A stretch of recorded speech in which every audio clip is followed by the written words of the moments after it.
Les voyages méditatifs, chapitre 2. Les émotions. Aujourd'hui, chers voyageurs, nous allons aller contacter l'émotion de la colère. Émotion dite secondaire, car souvent stimulée par la peur ou la tristesse. Comme d'habitude, dans un premier temps, je vais vous inviter à vous installer confortablement et à fermer les yeux.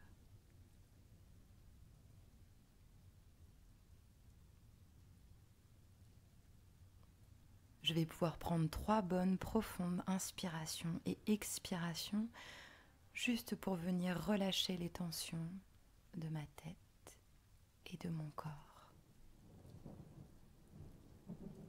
Et tranquillement, à mon rythme, venir ramener cette respiration au niveau de mon abdomen. Sentir un peu comme un ballon de baudruche qui se gonflerait et se dégonflerait au rythme de ma respiration.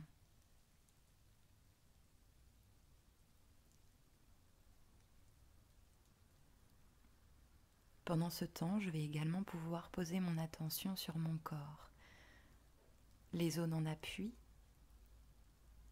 les parties dénudées, plus fraîches, et les parties plus chaudes recouvertes par les couvertures ou mes vêtements.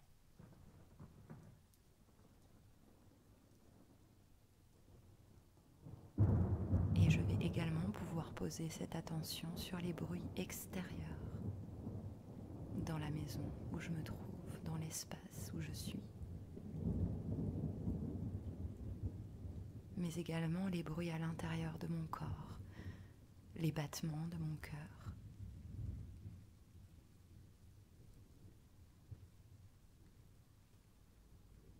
Mes veines qui s'activent,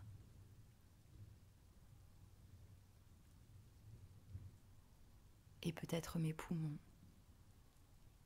qui se vident et se remplissent d'air.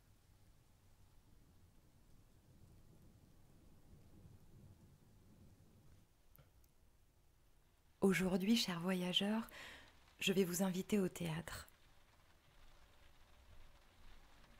Et vous allez pouvoir vous installer confortablement dans ce fameux fauteuil rouge, molletonné et accueillant. Prenez le temps de regarder et d'observer ce qu'il y a autour de vous. Est-ce un ancien théâtre fait de dorures et de balcons? Est-ce au contraire un petit théâtre de poche avec des planches en bois? Quelque chose de plus simple.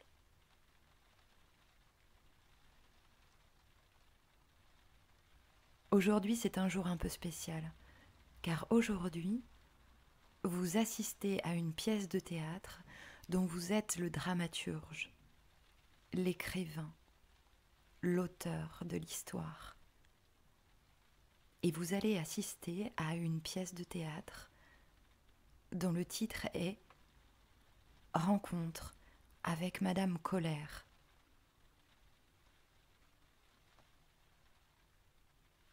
À votre droite, vous pourrez trouver le programme. Et sur ce programme, le dramatis personae, avec la liste des personnages, des protagonistes, dont le rôle principal, vous-même.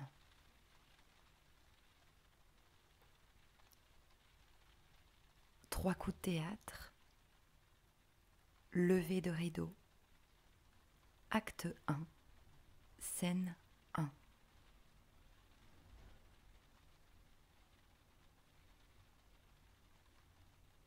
En tant qu'observateur depuis votre fauteuil, vous pouvez assister à cette scène où s'est jouée la colère. Regardez les différents protagonistes,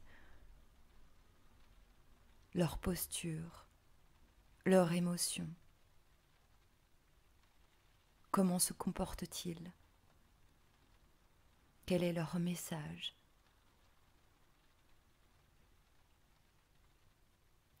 Quelle est l'ambiance qui y règne? Quels sont leurs dialogues?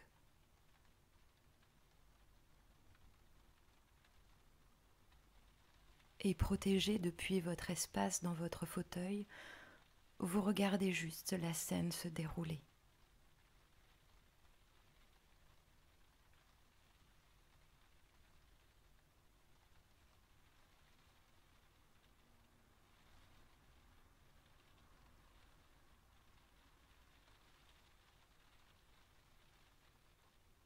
Noir. Scène 2. Le monologue du rôle principal. Lors de cette scène, le personnage nous lance son message, son cri d'alerte, ce dont il aurait eu besoin lors de la première scène pour être entendu, écouté, pour que la colère ne pointe pas le bout de son nez. Il se confie au public et il se confie à vous dans le public.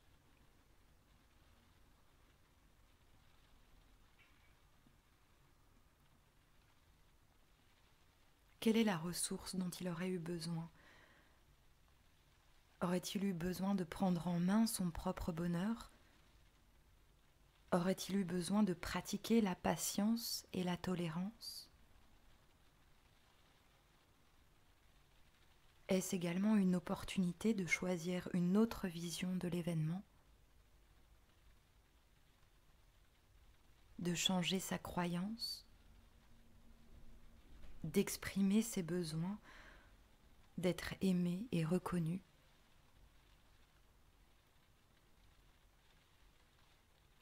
Aurait-il eu besoin de faire respecter ses valeurs? Ou de lâcher prise sur ce qu'il ne pouvait pas contrôler?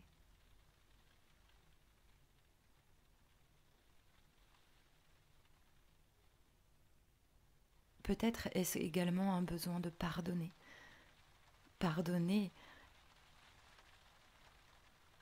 Pardonner, c'est rendre sa part à l'autre et garder uniquement ce qui nous appartient.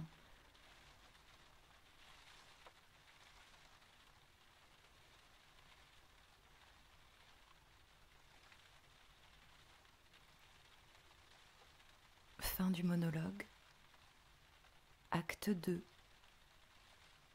Dénouement.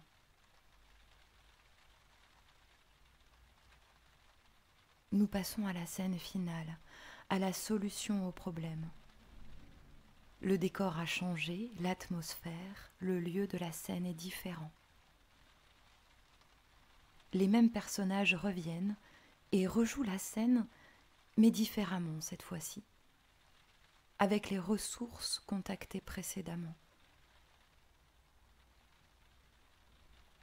Comment puis-je imaginer une nouvelle scène où la colère ne sera pas de mise cette fois-ci? Quelle est la ressource que je peux maintenant mettre en place dans cette scène pour aller contacter une communication plus sereine, plus apaisée?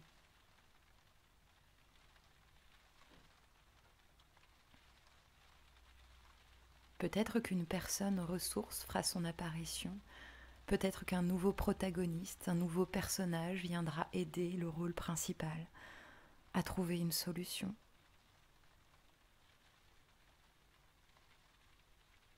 Peut-être que simplement le décor aidera le rôle principal à changer de posture. Vous êtes le dramaturge. Vous êtes libre de réécrire cette histoire et de la voir différemment aujourd'hui depuis votre fauteuil.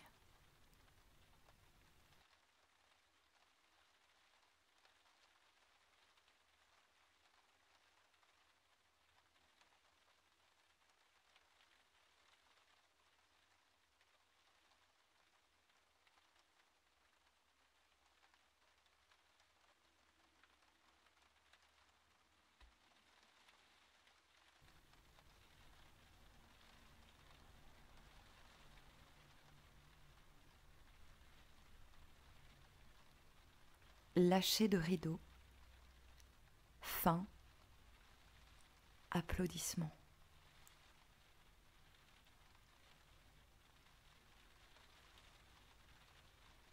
Voici mon épilogue, issu des propos de Bouddha, qui dit « Rester en colère, c'est comme saisir un charbon ardent avec l'intention de le jeter sur quelqu'un.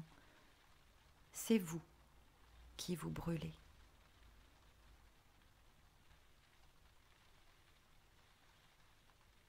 Mes chers voyageurs, nous avons terminé avec cette méditation guidée sur la colère. Je vous souhaite une bonne journée, une bonne soirée et vous dis à très bientôt pour de nouvelles aventures.